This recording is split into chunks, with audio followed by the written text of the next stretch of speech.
कहते हैं ना, जिसके पास कोई नहीं होता उसके साथ ऊपर वाला होता है।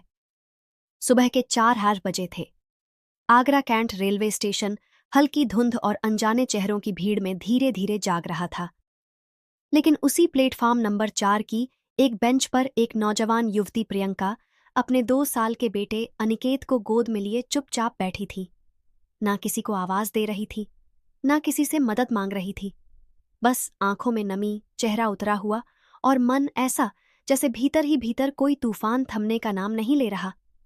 हर गुजरती ट्रेन के इंजन की आवाज से वो हल्का सा चौंक जाती, मानो मन के भीतर उठती उम्मीद को फिर से जमीन पर पटक देती हो।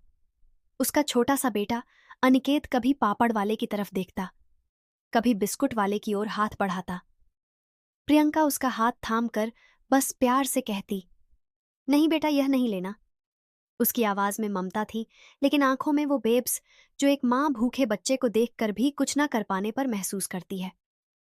उसी बेंच से कुछ दूरी पर बैठा था 28 साल का मयंक, एक सॉफ्टवेयर इंजीनियर जो दिल्ली में नौकरी करता था और त्योहार मनाकर वापस लौट रहा था। उसने सुबह से ही प्रियंका को देखा था।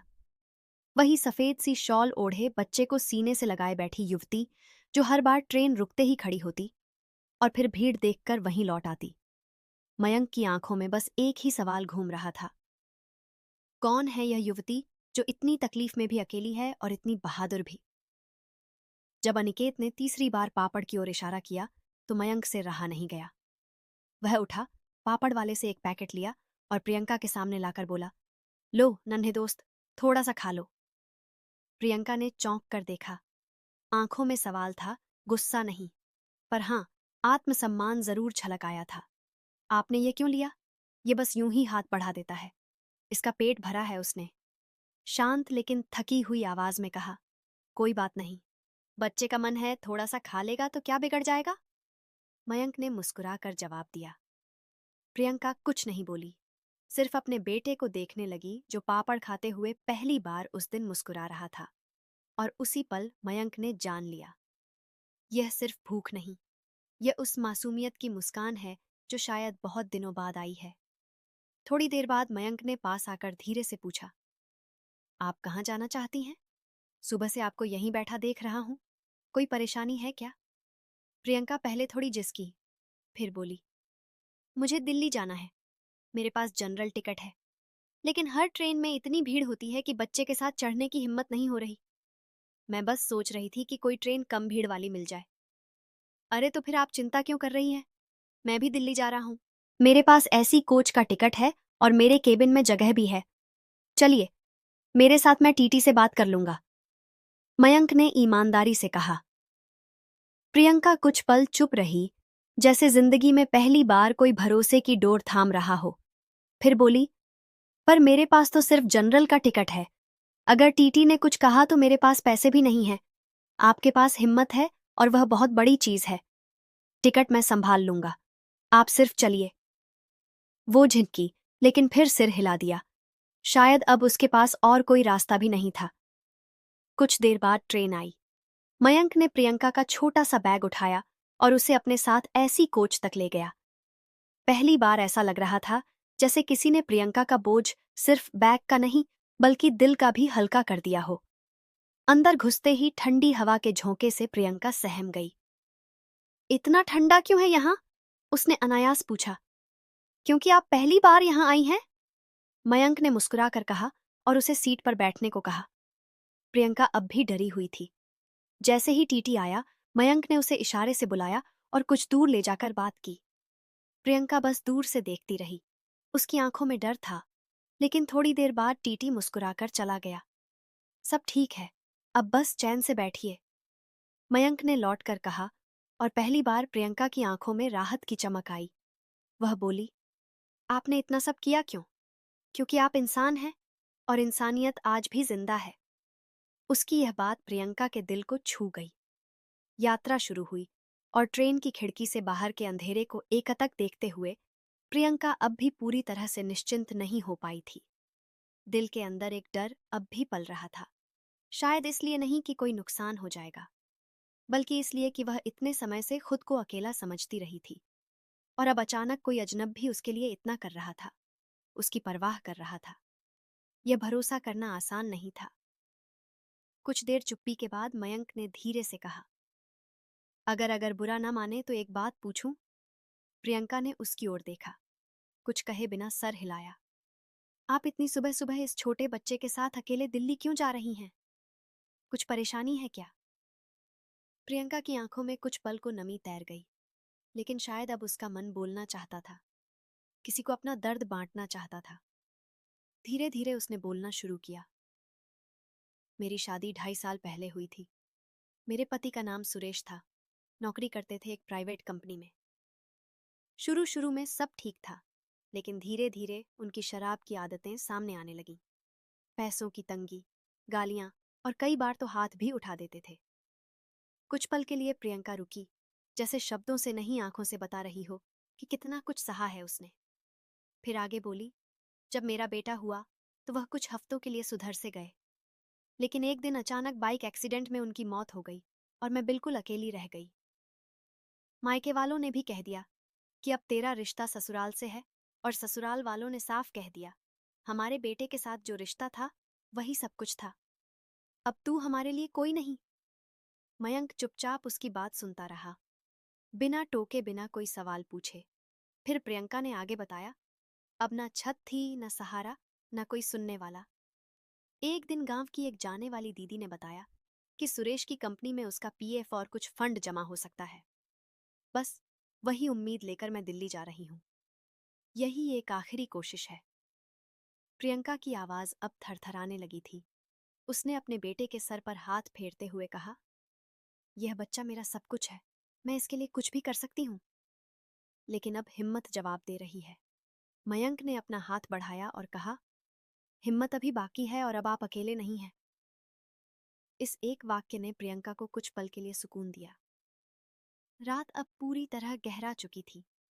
बाहर खिड़की के उस पार बस कालेपन स्टेशन की लाइटें भागती नजर आ रही थीं, और केबिन के अंदर दो अनजान लोग एक अनकहे भरोसे में बंधते जा रहे थे। मयंक ने अपने बैग से खाना निकाला। दाल, चावल और आलू की सब्जी थोड़ा सा खा लीजिए, भूखे पेट हिम्मत भी थक जाती है। प्रियंका ने पहले मना किया, फिर अपने बेटे की तरफ देखा, जो अब थक कर उसकी गोद में चुपचाप सो गया था, और फिर धीरे से बोली, ठीक है, जरा सी रोटी दे दीजिए। दोनों ने साथ बैठकर खाना खाया। कोई बड़ा कीमती खाना नहीं था, लेकिन उसे साधारण खाने में एक अजन भी अपनापन था, जैसे उसे एक थाली ने उनके बीच एक दीवार को गिरा दिया हो।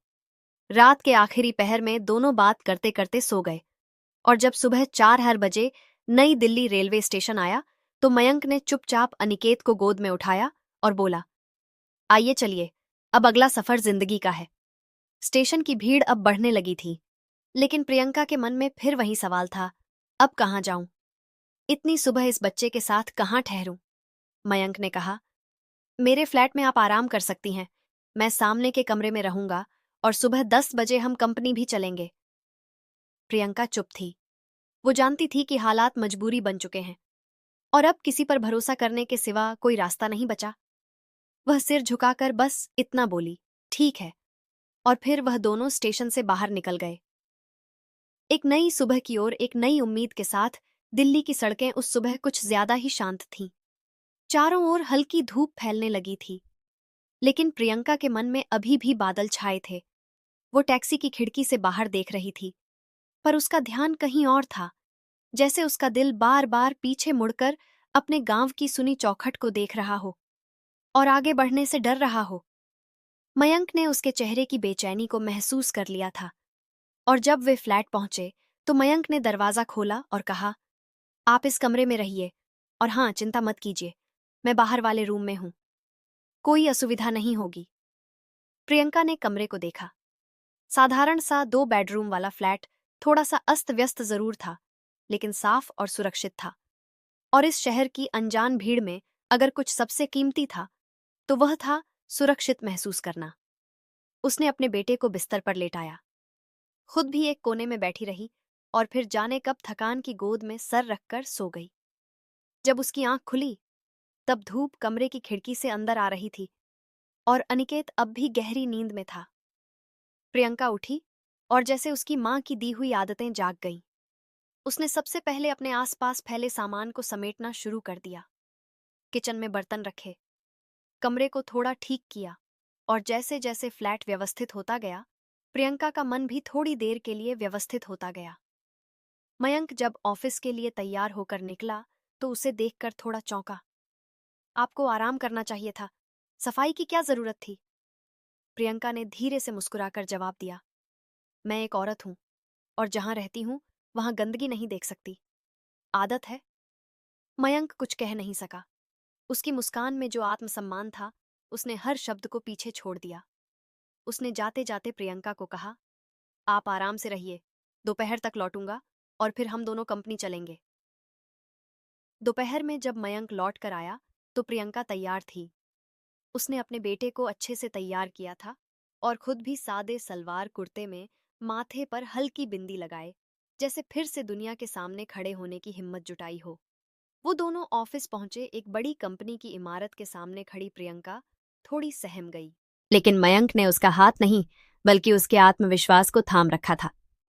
अंदर रिसेप्शन पर जाकर मयंक ने मैनेजर मिस्टर घोष से मुलाकात करवाई। सर, यह सुरेश कुमार की पत्नी है, इनके पति का पीएफ क्लेम करना है। मैनेजर ने प्रियंका को ऊपर से नीचे देखा। उसे नजर में सहानुभूति कम और शक ज्यादा था। देखिए मैडम, आपके पति का अकाउंट हमारे पास है, लेकिन उनके नॉमिनी आपके ससुर हैं, इसलिए क्लेम वही कर सकते हैं। प्रियंका के चेहरे की रंगत उड़ गई। मगर वह तो गांव में है और उन्होंने तो मुझे कभी नहीं बताया कि वह नॉमिनी है। मैनेजर ने अपनी कुर्सी पर झुकते हुए कहा, आप नंबर दीजिए, हम कल तक पुष्टि कर देंगे। प्रियंका ने नंबर दिया, लेकिन जैसे वह बाहर निकली उसके चेहरे पर एक बेचैनी उतर आई। मयंक ने पूछा, सब ठीक है? प्रियंका ने धीरे से कहा, नहीं। मैनेजर की नजरों में कुछ अजीब था, जैसे वह कोई और बात सोच रहा हो। मयंक समझ गया, कोई बात नहीं, मैं हूं ना, जो भी होगा मिलकर देखेंगे। वो वापस फ्लैट लौट आए, लेकिन उस रात प्रियंका सो नहीं सकी और सुबह जब फोन बजा तो मिस्टर घोष की आवाज आई, आपका पीएफ आपके ससुर ने निकाल लिया है। वह अगले ही दिन आकर सारा क्लेम ले गए और उन्होंने कहा कि आपको कुछ भी नहीं देना। यह सुनते ही प्रियंका का पूरा शरीर कांप उठा। क्या उसकी आंखों से आंसुओं की धार बह निकली? मेरे बेटे का भी हक नहीं समझा उन्होंने। मैं किसके लिए लड़ रही थी और अब क्या बचा है मेरे पास? वह फूट फूट कर रोने लगी। मयंक ने उसका कंधा थामा। आप अकेली नहीं हैं प्रियंका, मैं हूं आपके साथ, आप यहां रहिए, मैं आपके लिए कोई काम तलाश करूंगी। प्रियंका कुछ नहीं बोली, बस अपने बेटे को सीने से चिपकाए रोती रही, जैसे उस मासूम की सांसें ही अब उसकी आखिरी उम्मीद थी। दिन बीतते गए। प्रियंका अब मयंक के फ्लैट में रह रही थी, अपने बेटे अनिकेत के साथ एक अलग कमरे में, बिल्कुल एक सीमित दायरे में, बिना किसी उम्मीद के, लेकिन बिना किसी शिकायत के भी वो घर संभालती, साफ सफाई करती, समय पर खाना बनाती, और बदले में मयंक उसे कुछ नहीं कहता। ना कोई एहसान जताता, ना कोई सवाल पूछता। मयंक का मन भीतर से बदलने लगा था उसके लिए। अब प्रियंका सिर्फ वो युवती नहीं रही थी जो स्टेशन पर बैठी थी, बल्कि अब वह एक मजबूत माँ, एक ईमानदार इंसान और एक ऐसी औरत थी जिसने अपनी हालत को झुकने नहीं दिया। अनिकेत भी अब मयंक से घुल मिल गया था, उसकी गोद में खेलने लगा था, उसके आने पर दौड़कर दरवाजा खोलता था। एक शाम जब मयंक ऑफिस से लौटा तो देखा कि प्रियंका खिड़की के पास बैठी थी, हाथ में कप चाय और आंखें कहीं बहुत दूर, अतीत में डूबी हुई। मयंक ने पास आकर पूछा, क्या सोच रही है? प्रियंका मुस्कुरा दी, लेकिन उस मुस्कान में कुछ टूटा हुआ था। बस यूं ही जब मैं जिंदा थी तो वह अक्सर कहा करती थी, बेटा, हर अंधेरा सूरज उगने से पहले सबसे ज्यादा काला होता है। शायद अब वो काली रात खत्म होने वाली है। मयंक चुप था, लेकिन उसका दिल जैसे कह रहा था, मैं उस सुबह का हिस्सा बनना चाहता हूं। वह प्रियंका को देखता रहा और पहली बार अपने दिल में छुपे उस भाव को महसूस किया जो अब तक सिर्फ इंसानियत और सहानुभूति का नाम था, लेकिन अब धीरे धीरे एक अनकहा रिश्ता बन रहा था। कुछ दिनों बाद जब मयंक ऑफिस से देर रात लौटा तो प्रियंका ने पहली बार उसके लिए दरवाजा खोलते हुए कहा, खाना रख दिया है, ठंडा हो गया होगा, लेकिन दिल से बनाया है। मयंक मुस्कुराया। दिल से बनी चीज कभी ठंडी नहीं होती। वो रात दोनों के बीच बहुत कुछ कह गई, बिना बोले बिना छुए, बस आंखों से। लेकिन अगली सुबह प्रियंका ने कुछ ऐसा कहा जिसने मयंक के दिल में हलचल मचा। मैं गांव लौटना चाहती हूं। मयंक, यहां लोगों की जुबान लंबी है और अब मेरे चरित्र पर भी सवाल उठने लगे हैं। पड़ोसी बातें बनाने लगे हैं। मयंक को जैसे एक झटका लगा हो। अगर लोग बातें बना ही रहे हैं तो क्यों ना उन्हें एक सच्चा जवाब दे दिया जाए। प्रियंका ने चौंक कर उसकी ओर देखा। क्या मतलब? मयंक ने अपनी सांस रोकी और फिर आंखों में गहराई से देखते हुए कहा, मैं आपसे शादी करना चाहता हूं। प्रियंका, ना किसी एहसान के लिए, ना समाज को चुप कराने के लिए, बल्कि इसलिए क्योंकि मैं आपसे और आपके बेटे से दिल से जुड़ चुका हूं। प्रियंका के हाथ से पानी का गिलास छूटते छूटते बचा। वह एक पल को निशब्द रह गई। क्या क्या तुम जानते हो कि यह कितना मुश्किल फैसला है? मैं एक विधवा हूं। मेरे पास कुछ भी नहीं है, सिर्फ एक बच्चा है और बीती हुई जिंदगी के जख्म। मयंक ने उसकी बात काटते हुए कहा, मुझे तुम्हारा अतीत नहीं चाहिए प्रियंका। मुझे तुम्हारा आज और तुम्हारा साथ चाहिए। और तुम्हारा बेटा, वो तो जैसे मेरा अपना हो गया है। प्रियंका की आंखें भर आईं। उसने कांपते होठों से पूछा, क्या तुम्हारे माँ बाप मान जाएंगे? मयंक ने मुस्कुराकर कहा, मैंने अपने माँ पापा से पहले ही बात कर ली है। उन्हें कोई ऐतराज नहीं। बस तुम हाँ कह दो। उस रात बहुत सालों बाद प्रियंका ने फिर से महसूस किया कि उसका भी कोई हो सकता है, कि टूटी हुई औरतें फिर से मुस्कुरा सकती हैं, और कि प्यार कभी कभी बिना मांगे भी मिल सकता है, अगर नीयत सच्ची हो। उसने धीमे से कहा, अगर तुम्हें मेरे बेटे के साथ पूरी जिंदगी बिताने का यकीन है तो मेरी तरफ से हाँ। कुछ ही हफ्तों में सब कुछ बदल गया। मयंक ने प्रियंका से सादगी से शादी की। ना कोई शोर, ना कोई दिखावा। बस घर के मंदिर के सामने माँ पापा की आशीर्वाद भरी मौजूदगी में एक छोटी सी माला और 2 दिलों का वादा। उस दिन अनिकेत भी खूब हंसा था, क्योंकि उसे अब मम्मी के साथ साथ पापा भी मिल गए थे। और मयंक, वह बस उसकी उंगली थामे हुए खुद को सबसे धन्य समझ रहा था। शादी के बाद जिंदगी ने एक नया मोड़ लिया। अब वो फ्लैट जिसमें कभी एक महिला चुपचाप शॉल ओढ़े बैठी रहती थी, अब वहां बच्चों की हंसी, रसोई से आती चाय की खुशबू और 2 लोगों की सजी मुस्कान गूंजती थी। प्रियंका ने अपने आत्मसम्मान को दोबारा जीना शुरू किया। उसने घर से ही एक छोटा सा कढ़ाई बुनाई का काम शुरू किया, जिसे मयंक ने ऑनलाइन प्लेटफॉर्म पर बेचने में मदद की, और धीरे धीरे प्रियंका खुद कमाने लगी। वो औरत जो कभी स्टेशन की बेंच पर बैठी सोच रही थी कि अगली ट्रेन में चढ़े या नहीं, आज हर सुबह अपने बेटे को गोदी में लेकर कहती, हम औरतें ट्रेन की तरह होती हैं। बेटा चाहे जितनी देर से आए, अपनी मंजिल जरूर तय करती है। समय गुजरता गया। अनिकेत बड़ा हुआ। मयंक और प्रियंका की एक बेटी भी हुई, नन्ही गुड़िया। और अब उस फ्लैट में 4 सांसें थीं, 4 दिल थे और एक पूरा परिवार। एक दिन मयंक ऑफिस से लौटा तो देखा प्रियंका खिड़की के पास बैठी थी, वहीं जहां वो पहले दिन बैठी थी। लेकिन इस बार उसके हाथ में चाय नहीं, बल्कि एक किताब थी, और चेहरे पर उदासी नहीं, बल्कि एक संतोष था। मयंक ने पूछा, आज फिर कुछ सोच रही हो? प्रियंका मुस्कुराकर बोली, हाँ, कभी कभी सोचती हूँ, अगर उस दिन तुम नहीं मिलते तो मैं कहाँ होती। मयंक ने बिना देर किए कहा, तो शायद मैं भी अधूरा रह जाता, क्योंकि मैं भी उस दिन सिर्फ छुट्टी से नहीं लौट रहा था। मैं तुम्हें खोजने निकला था। यह मुझे बाद में समझ आया। प्रियंका की आंखों से एक नन्हा सा आंसू टपक पड़ा, लेकिन इस बार वह आंसू किसी दर्द का नहीं था। वो आंसू एक कहानी पूरी होने की गवाही था। अब प्रियंका स्टेशन पर बैठी औरत नहीं थी। अब वो एक पत्नी थी, एक माँ थी, एक उद्यमी थी, और सबसे बड़ी बात, वो अब खुद के लिए जी रही थी। कभी जिस जिंदगी में बस दिल टूटने की खामोशी थी, अब वहां प्यार से भरी हंसी थी। और शायद यही तो असली जीत है, क्योंकि जिस दिन एक औरत अपने डर को हराकर अपने बच्चे के लिए नहीं, खुद के लिए जीना शुरू करती है, उस दिन वह सिर्फ जिंदा नहीं होती, वह मुकम्मल होती है दोस्तों। अब एक सवाल आप सभी से, क्या मयंक ने जो किया वह सही था या गलत?